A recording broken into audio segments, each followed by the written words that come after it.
तो martial master के पिछले एपिसोड में हमने देखा कि क्वेंचन सुप्रीम स्वॉर्ड पाथ को पार करने के बाद एक जगह पर पहुंचता है जहां पर क्वेंसू उसका इंतजार कर रही होती है। और अब क्वेंसू क्वेंचैन को बताती है कि यह जगह एक भूल भुलैया है जिस वजह से यहाँ से बाहर निकल पाना बहुत ही ज्यादा मुश्किल है।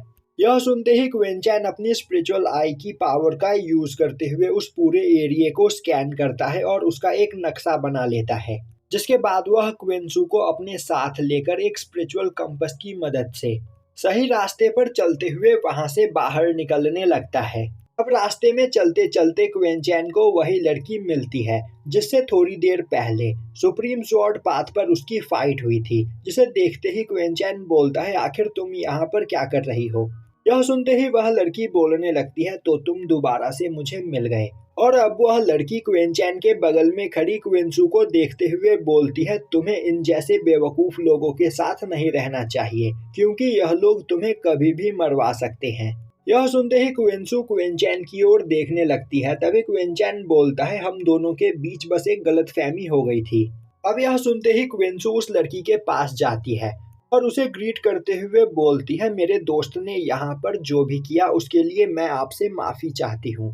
तभी वह लड़की गुस्से में बोलती है, यह एक ईवल पर्सन है तो तुम्हें इसके साथ नहीं रहना चाहिए, बस तुम यह जान लो। और यह बोलते हुए वह वहां से चली जाती है।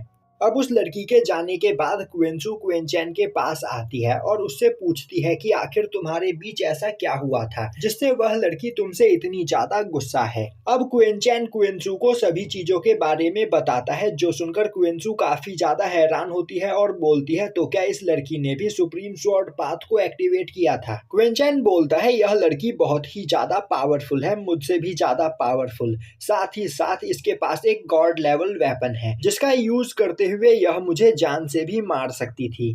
और मेरे ख्याल से वह लड़की किसी पावरफुल फैमिली से बिलोंग करती है, पर तुम्हें उसके बारे में सोचकर परेशान होने की कोई जरूरत नहीं। अब यह सब सुनकर क्वेंसू सोचने लगती है, वह लड़की सच में बहुत ही ज्यादा पावरफुल है क्योंकि उसने फाइट में क्वेंचैन को टक्कर दी। और अगर वह यहाँ पर हमारी दोस्त बन जाए तो उसकी पावर का यूज करते हुए क्वेंचैन अपने मिशन को काफी आसानी से अचीव कर पाएगा।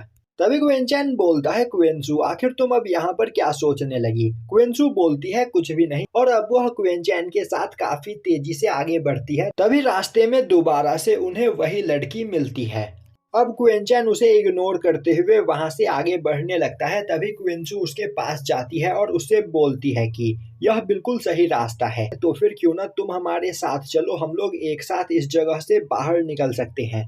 यह सुनकर वह लड़की उनके साथ चलने के लिए तैयार हो जाती है और अब क्वेंसू उस लड़की को अपना इंट्रोडक्शन देती है। तभी वह लड़की क्वेंसू को बताती है कि उसका नाम रोयू है। और अब वह दोनों बातें करते हुए आगे चलने लगती है। तभी वह लड़की बोलती है, क्वेंसू मुझे यहाँ तक पहुँचने में काफी टाइम लग गया क्योंकि यह पूरा एरिया कैलकुलेशन किए गए भूल भुलैया की तरह है और बिना कैलकुलेशन को सॉल्व किए हम आगे नहीं बढ़ सकते हैं। पर तुम लोग आखिर इतनी जल्दी यहाँ पर कैसे पहुंच गए। क्वेंसू उसे बताती है कि क्वेंचैन ने अपनी पावर का यूज करते हुए इस पूरी जगह का एक नक्शा बना लिया और उसी नक्शे को फॉलो करते हुए हम लोग आगे बढ़ रहे हैं। यह सुनकर रोयू काफी हैरान होती है और बोलती है, तो क्या क्वेंचैन एक फॉर्मेशन मास्टर है। अब वह लोग आगे बढ़ ही रहे होते हैं कि तभी उन्हें डीमन स्वॉर्ड सेक्ट के कुछ डिसाइपल्स अपने सामने से आते हुए दिखाई देते हैं। और अब वह सभी लोग क्वेंचैन और बाकी लोगों को देखकर सोचने लगते हैं, हम लोग इनसे काफी टाइम पहले यहाँ पर आए थे और काफी देर तक ट्रैवल करने के बाद हम यहाँ तक पहुँच पाए हैं, पर आखिर यह लोग इतनी जल्दी हमसे आगे कैसे पहुँच गए।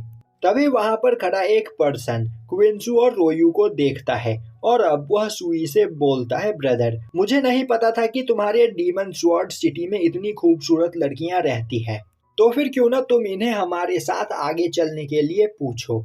यह सुनते ही सुई अपने एक साथी की ओर देखता है और अब सुई का साथी काफी तेजी से आगे बढ़ते हुए क्वेंसू और रोयू के पास जाकर बो डाउन करता है और उन्हें अपना इंट्रोडक्शन देते हुए बोलता है कि मेरा नाम वांग सिंगलिंग है। तभी क्वेंचैन बोलता है, मुझे तुम्हारा नाम जानने में कोई भी इंटरेस्ट नहीं है, तो रास्ता खाली करो, हमें यहाँ से आगे जाना है। तभी वांग सिंगलिंग खड़ा होते हुए बोलता है, बच्चे मैं तुमसे बात नहीं कर रहा हूँ तो बीच में मत बोलो, वरना तुम्हारे साथ बहुत बुरा होगा। क्वेंचैन बोलता है, सच में तुम्हें बात करने की तमीज नहीं है।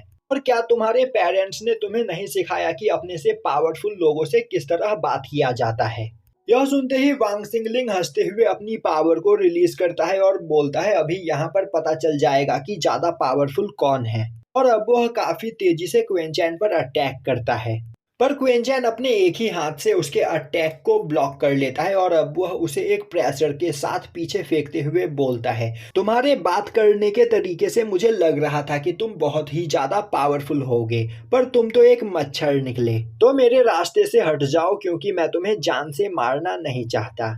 वहीं पर खड़ा सुई यह सब कुछ देख रहा होता है और अब वह बोलता है, यहाँ पर फाइट देखने में मजा आएगा, क्योंकि वांग सिलिंग भी कोई कमजोर इंसान नहीं है और उसका अपोनेंट भी काफी ज्यादा पावरफुल है। अब वांग सिलिंग अपनी पावर को बढ़ाते हुए एक काफी खतरनाक एनर्जी ब्लास्ट क्वेंचैन के ऊपर करता है, पर क्वेंचैन काफी आसानी से एक बैरियर बनाते हुए उसके अटैक को ब्लॉक कर लेता है। और अब वह अपने एनर्जी प्रेशर से उसके अटैक को डिस्ट्रॉय कर देता है। वहीं पर क्वेंचैन के एनर्जी प्रेशर से वांग सिंगलिंग भी घायल हो जाता है।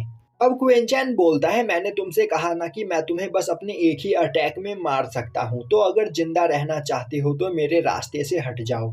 यह सुनते ही सुई गुस्से में बोलता है, वांग सिंगलिंग खेलना बंद करो और अपने स्वॉर्ड का यूज करके इस पर्सन को जान से मार दो।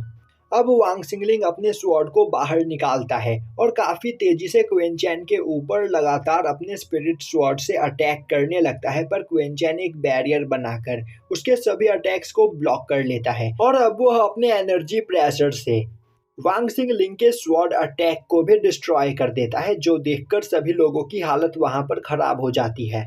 और यहीं पर यह एपिसोड खत्म हो जाता है।